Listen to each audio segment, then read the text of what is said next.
Right, Chief Minister, I want to move along. Over the weekend, we know that thousands of people descended on Nightcliff for the 𝙍𝙀𝙇𝙬𝙎 Festival, but on Friday on this show, we sadly had to cover more crime in the beautiful suburb. Last week, police arrested and charged a teenager who sexually assaulted women who were exercising along the foreshore.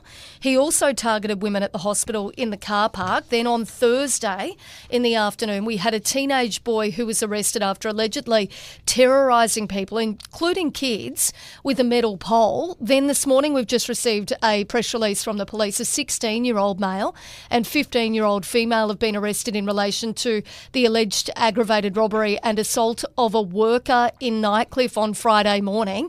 Happened about 10:40 in the morning. There was a disturbance involving multiple people at a service station on Progress Drive. A number of youths allegedly attempted to steal items from that store, with one of the youths throwing cans and bottles at the employee. Now, the really sad part about this, right, is this is horrendous behaviour. I know myself, I've said to you, I've witnessed a group of young people throwing soft drinks at a security guard at the Nightcliff shops there. I actually had workers at Nightcliff shops, not at the Woolworths one, but over, in the village, contact me last week saying, Katie, we are scared. We are locking our doors because there's groups of teenagers getting around with knives.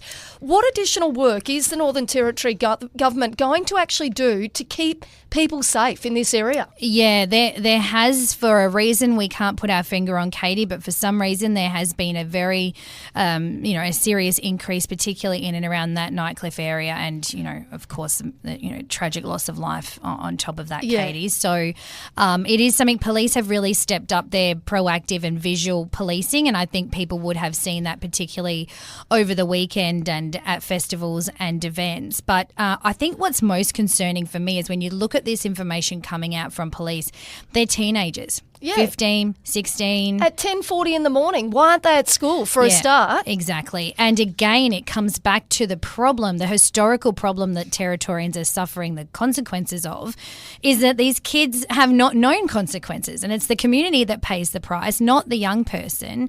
They've already had 10 years of life where they've been fancy-free, able to commit these crimes. People are getting to the point, though, I suppose, where, we all know the history, but we're now, they're getting to the point where they're going, well, I want to be able to actually operate my shop and feel safe to do so without being concerned that I'm going to have someone pull a knife on me, a teenager pull a knife on me, and not just pull a knife on me, but potentially become very violent with that knife. So is there going to be, you said there was an increased police presence over the weekend. What else are you going to look at in that Nightcliff area? I mean, is it a situation where we've got a really high level of public housing in the area?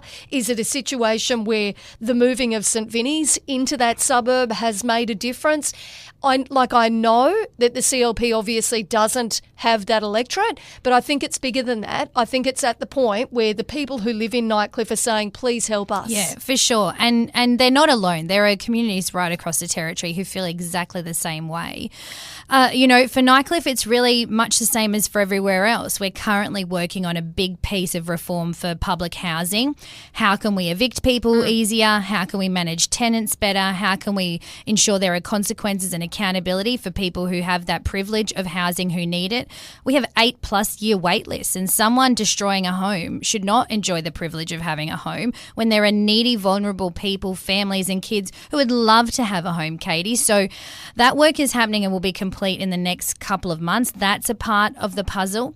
Increasing our police numbers, obviously, with better powers, and we've seen all of the work we've done so far with bail. Again, more to come, and I'm buoyed by the fact that in all of the police reports we're sort of seeing everyone's being remanded in custody. That's no accident. That's stronger bail laws.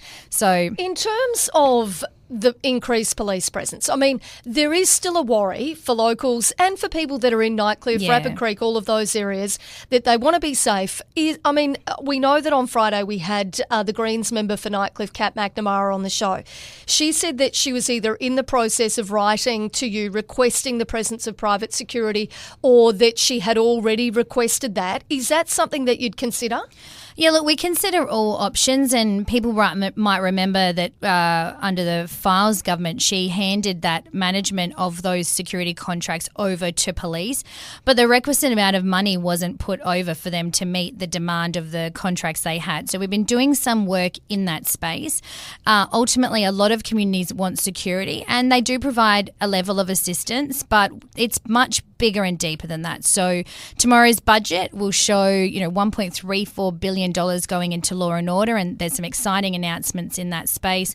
That's on top of what we're doing to deal with the root causes of crime, which is very important to everyone because, again, police will catch them once they've committed the crime. Yeah. What we want is less crime committed. So no commitment in terms of private security in that area? No, I can't make that off the cuff, and Nightcliff will join a long list of communities who'd love to have private security. At the end of the day, we've got to get our settings right. And so I'll take a look at it. I haven't seen Kat's letter, and so I'm not ruling it out, but I can't rule it in. All right. On another note, but still in the area, we also, and I touched on this before, a teenage boy was accused of indecently assaulting 6 females in the northern suburbs and is facing multiple charges. Now, this boy, who's under 15, was arrested and charged last week after allegedly indecently touching 2 women at a hospital car park. But prior to that, there were 4 other assaults on women walking along the Nightcliff foreshore at various times in April. Now, I have had several women contact me questioning why the police did not alert the public to the fact that a person was attacking women on the Nightcliff foreshore while they were exercising. Even this morning, Leah Jill in Alloa's messaged and said, it's beyond belief that the public were not warned that a sexual predator was active in the Nightcliff area for about 2 weeks. Why was there not a public warning and women not made aware? Now, I know that that's not your responsibility to send those alerts out. Sure. That is obviously the police, and they would be making operational decisions. But you do really have to question, and this is something a number of women have raised with me over the weekend while we're out exercising, going, Katie, how on earth were we not alerted to the fact that there's women that have been sexually assaulted on the Nightcliff foreshore, and then he's out to be able to sexually assault others and we're not even warned about it? Yeah, look, and I know this has raised concern for a lot of people, as it should, right? It is absolutely disgusting, unacceptable, and has no place in our community. And what is upsetting about this is that, we can't have people locking themselves in their houses. It's fantastic to enjoy our lifestyle, be out, getting fit, socialising with friends and family. We want people on Nightcliff foreshore. And then you have incidences like this, which erode trust and confidence in the community to be able to live freely. And then to some extent, people feel concerned, why didn't we know about it? Yeah. So I take that on board. I don't know the operational rationale behind a lack of a notification, but certainly police were working on each of those matters. So it wasn't that there was no police response. I do Totally take the get that. point about the broader public public awareness component. Yeah, and shouldn't the community safety be number one priority? I mean, for me, I know if I heard that was happening in the area where I exercise, well, I probably wouldn't go alone, or I wouldn't put headphones in for a start if I knew that it was happening. You can make different decisions, and that is important. So I certainly take that point. And Katie, I have had so many women come to me over the years. I remember this one time I was in the mall doing a mobile office, and she ran up crying to me and said, please help us. I don't even go for my afternoon walk anymore. Like, it's destroying my mental health and my life. And so people can't shrug off not going for a walk. These things are fundamental to life, and I absolutely respect and value that, and it's just that continued work we have to do, and certainly take the point about the notification.